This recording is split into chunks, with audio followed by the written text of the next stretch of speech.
Welcome to The Creative Shift. My name is Dan Blank, author of the book Be the Gateway and founder of WeGrowMedia.com. Today, I want to talk about why I moved my newsletter of 18 years over to Substack. So we'll talk a bit about that backstory, why I think newsletters are important for writers and creators, and why I think Substack is so interesting. Okay, so let me take you back in time to 2005. I was working in a gray cubicle at a magazine publisher and media company on Park Avenue South in New York City. At the time, I worked in the corporate communications department, and every Tuesday, we as a department had an internal newsletter that we sent out. So we worked really hard on this. There was a whole process around it, and it was wonderful to work on. During this time, I'd become fascinated with social media, blogging, and how the internet in general was truly changing in publishing. And this was bold new times for publishing. And at the time, I primarily worked with writers. We had a company full of editors and journalists and writers, all of that. So that work I did then extends to the work that I do today, which is helping writers and creators share their work in a meaningful way. As I got interested in this work in 2005, I asked my boss, could I write my own little newsletter, send it out every Friday just to anyone who wants it, just talking about these new digital publishing, social media because kind of topics. She agreed, and I was a little bit surprised about that. Not because she wasn't always supportive, she was, but because I don't take that for granted. The newsletter that we worked on as a corporate entity was, we're unbelievably careful with. The processes around it were highly evolved. So it was really wonderful that she supported me in that. And I always sort of remembered that. She and I still keep in touch. And it's worth making this point in a big way, is that back then I needed permission to start a newsletter. That is a very, very different thing than the way any of us can approach the idea of sharing our own voice today, whether it is a newsletter, a social media channel, a blog, an online magazine, a video series, anything. Now you don't need permission. Back then I absolutely did.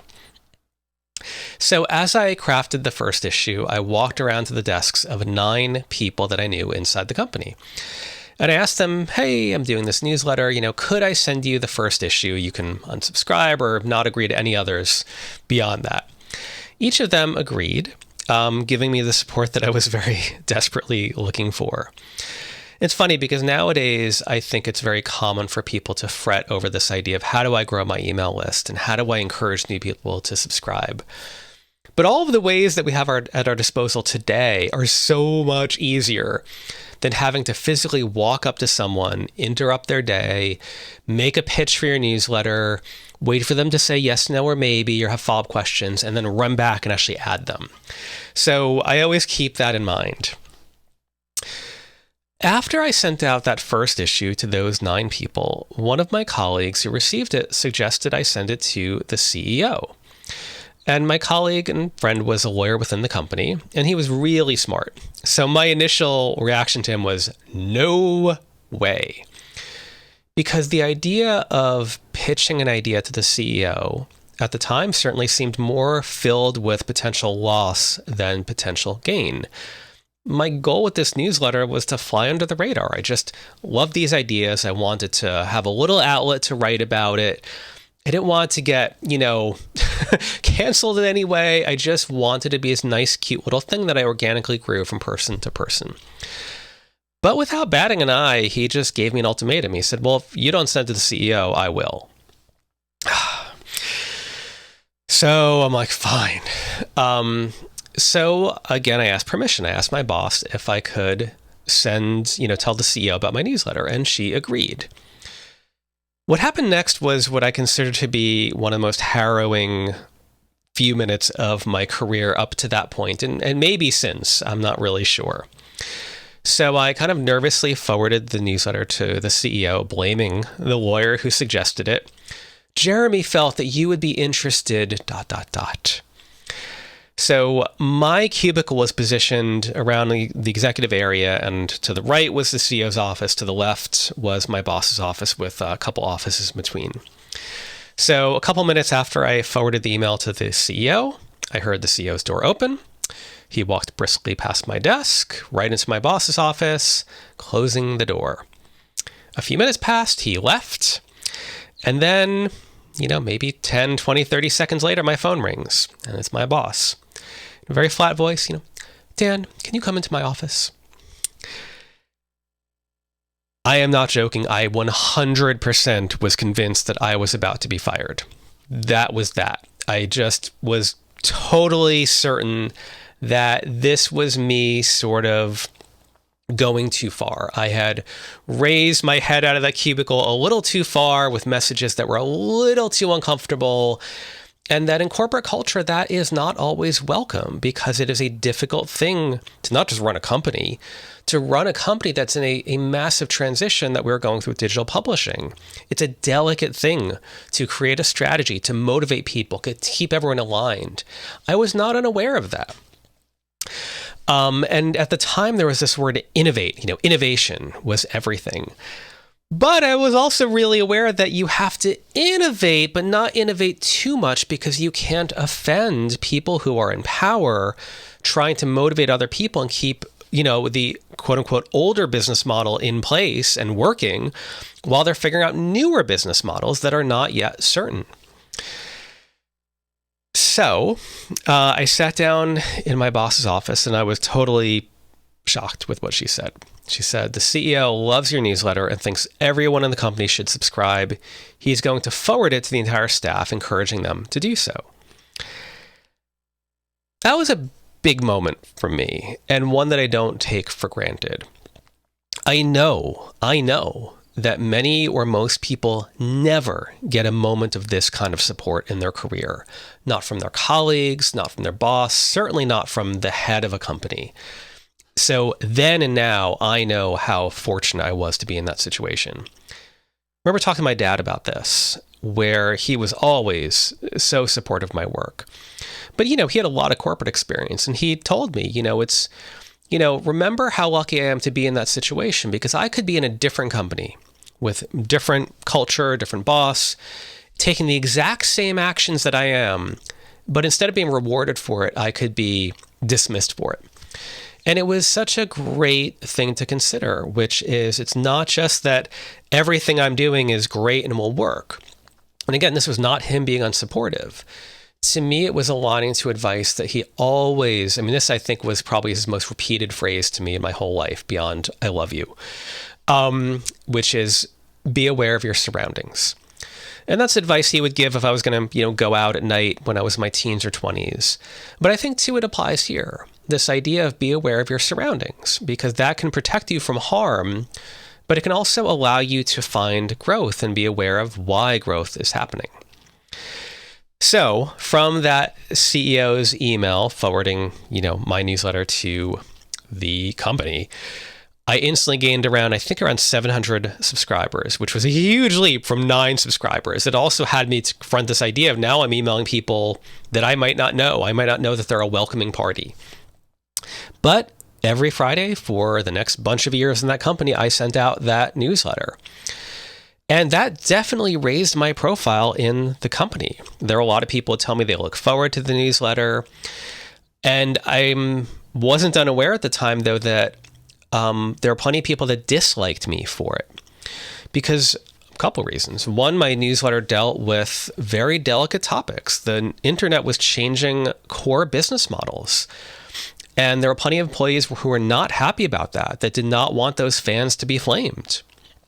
And they didn't really like that I was kind of upbeat about this and excited about this.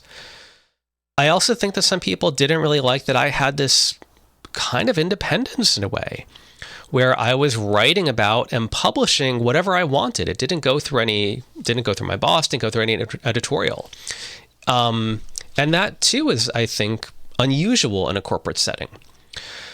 And especially, again, because they are working within different groups in the company. We have different vice presidents, different editors, all of that. But, of course, there were benefits. Later on, I was recruited into a new role within a new division at the company that put me in charge of developing and managing the blogging strategy, which would eventually include hundreds of bloggers, including, training, I think hundreds of our staff with that, recruiting external bloggers, all of that. And that was really fun. I later did the same thing with the social media strategy across dozens of brands that we had.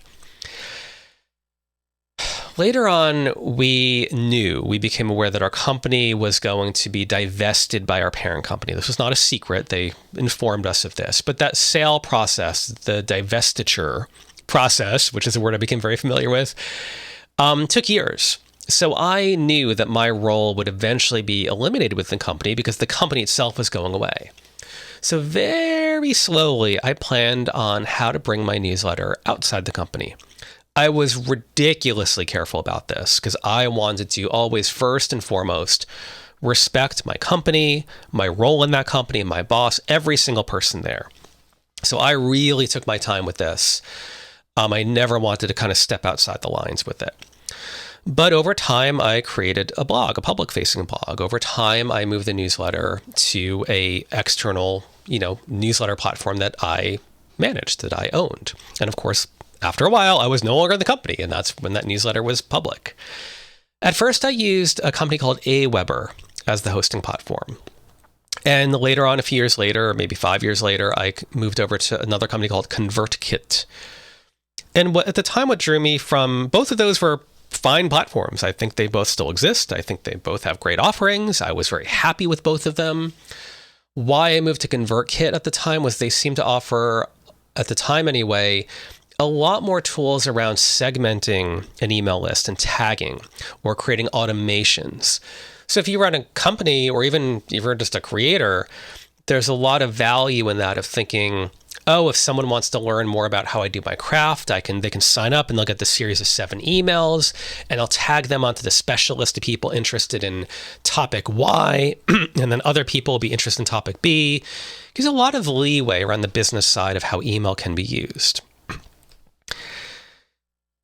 So from that time in 2005 until now, I've sent out that weekly email newsletter every single week. It has become a core part of my life, living with that weekly deadline.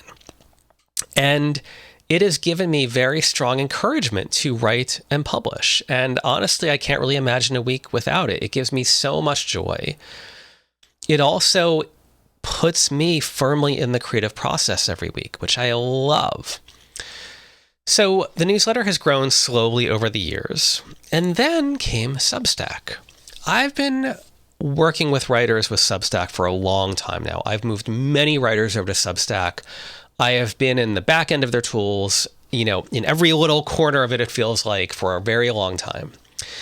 And that has allowed me to see what they're doing that is interesting to me anyway. And none of this is sponsored by Substack or anything like that. This is just me sharing why I'm finding it interesting enough to move my newsletter there.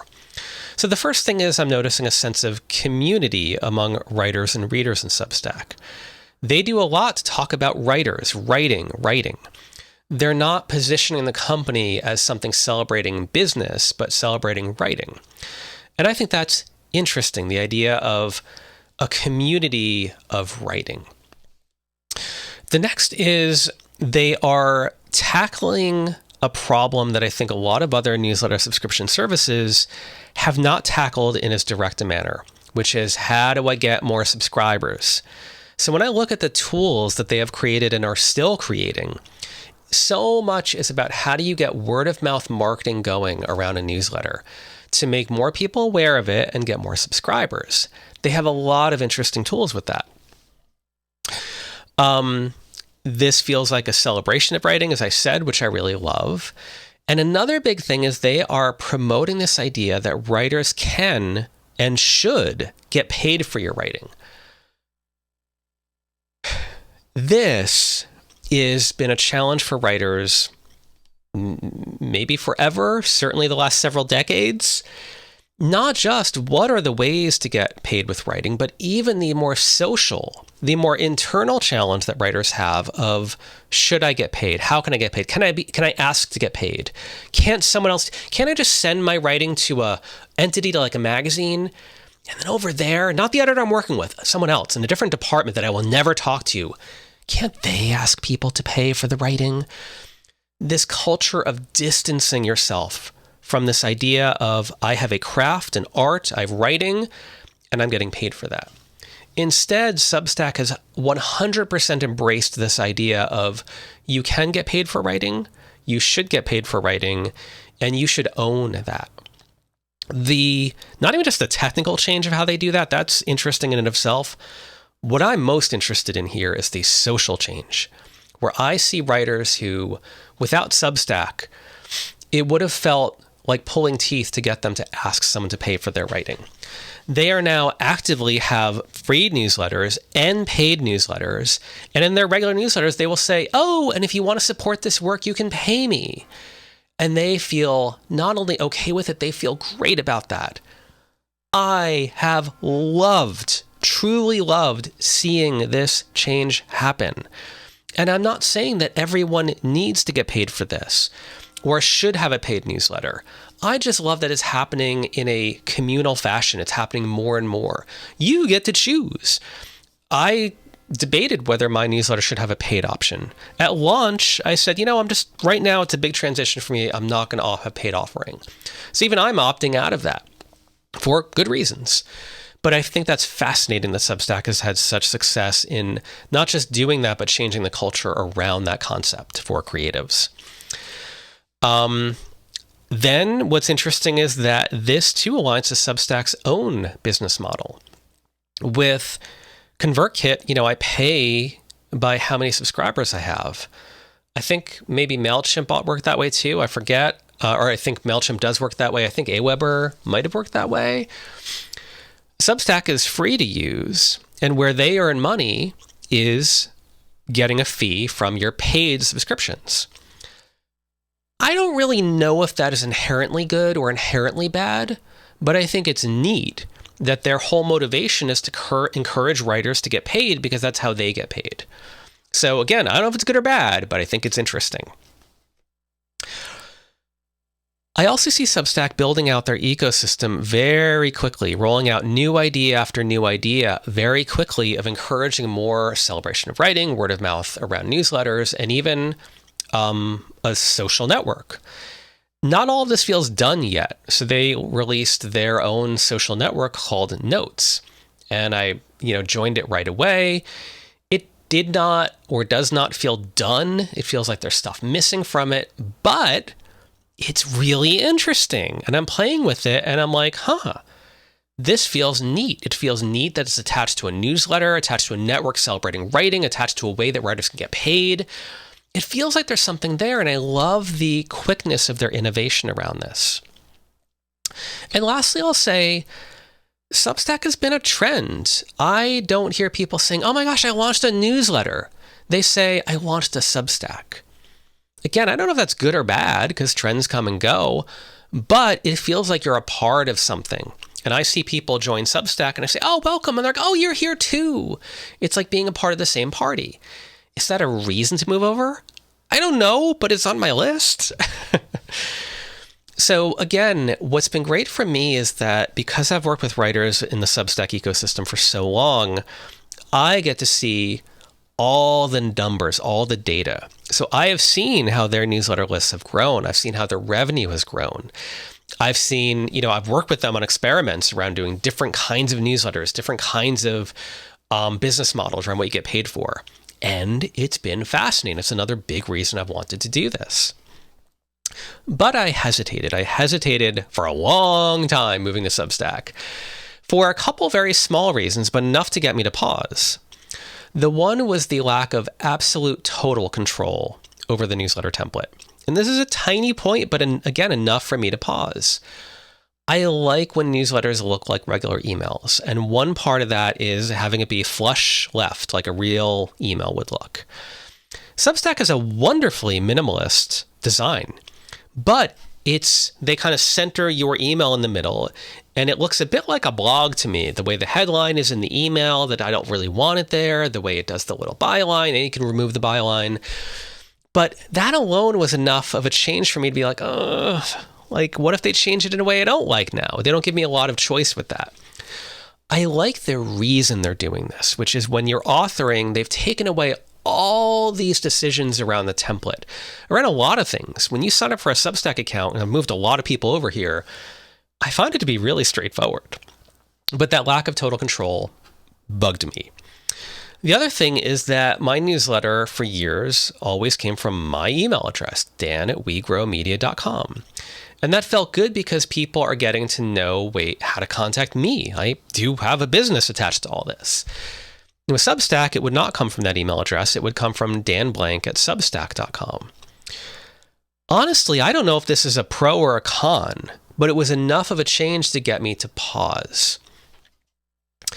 So, as you can see, the pros eventually outweighed the cons. And the way I thought about this was what would keep me up at night? What would make me feel more guilty? The idea of these little tiny petty things stopping me, and therefore I didn't take the risk. Thank goodness I didn't take the risk. But really what ended up winning out was there's so many interesting things happening with Substack. I will genuinely feel bad. I will feel guilty if I don't dive in with both feet and play in this ecosystem. So far, there have been really very few negative surprises other than a few things I knew about. And I'm still trying to navigate, which is I subscribe to a lot of newsletters, but now with notes and the social media standpoint with it, you can't just follow someone without also subscribing to their newsletter. And again, I don't know if this is bad or not, but what it means is if every time I choose to follow someone or subscribe to them, it means I'm adding more to my inbox, even if maybe I just want to follow them on notes. I think this will evolve and probably evolve relatively soon. But that's been something I'm having to navigate. How do I really support other people here, but also not clog up my business email address? So that's something I'm working through. Along the way, I had to give my newsletter a title. When I first launched the email years ago, I had a title, but I eventually stripped it away. So I didn't know what to call it, and eventually I decided, well, there have been two titles I've been using a lot for different things. One is The Creative Shift, which is what I use for this podcast. The other is Share Like It Matters, which is a name I've been using for a program and other things. And I've had good feedback to both of them. So I put a poll out to people asking them, and The Creative Shift won out, not by a lot. And what's great is people gave me really good feedback why one was better than the other. But in the end, it did win out. So I said, you know what? Let me just keep it with Creative Shift. I like it. Then I had to think about creating a logo. And this was fun for me because I really thought a lot about what kind of design really inspires me. And I thought about the kitchen I grew up with in the 1970s, which of course was an avocado-colored kitchen, which was the norm back then. So we had an avocado-colored oven, an avocado-colored sink, an avocado-colored dishwasher, an avocado-colored refrigerator. Our carpet was avocado and gold. And I was thinking of this and remembering how utterly beautiful it all was. I know most normal, rational people will think of these color combinations and think that they are just the worst, and I understand that, but I love them. And for a few weeks now, I've been playing around with AI art generators, creating these images of wood-paneled 1970s living rooms with the avocado and gold and orange colors. And I wanted to infuse this in the logo for my new Substack newsletter. And I did that. It's not a very complicated logo, but I kind of evoked that with the theme of the creative shifts. And funnily enough, avocado actually never made it in there, but the other colors did. This sort of turquoisey blue, the orange, which I love, and this kind of golden yellow on a black background. And that made the process feel fun to kind of reinvent this new logo and to kind of think about all of that. So if you are curious to see my newsletter, or if you want to get it at all, you can find it either at my normal website, wegrowmedia.com. It is right there, front and center. Or if you go to danblank.substack.com, you can see my writing and subscribe to it there. My archives still exist on my website. Of course, my website and that archive is unbelievably important to me. That does not move over in any way, and I will still maintain that on my website. I definitely believe in that. If you have any feedback or questions, you can email me, dan@wegrowmedia.com. You can find me at wegrowmedia.com or on social media at Dan Blank. Thank you so much for listening until the end.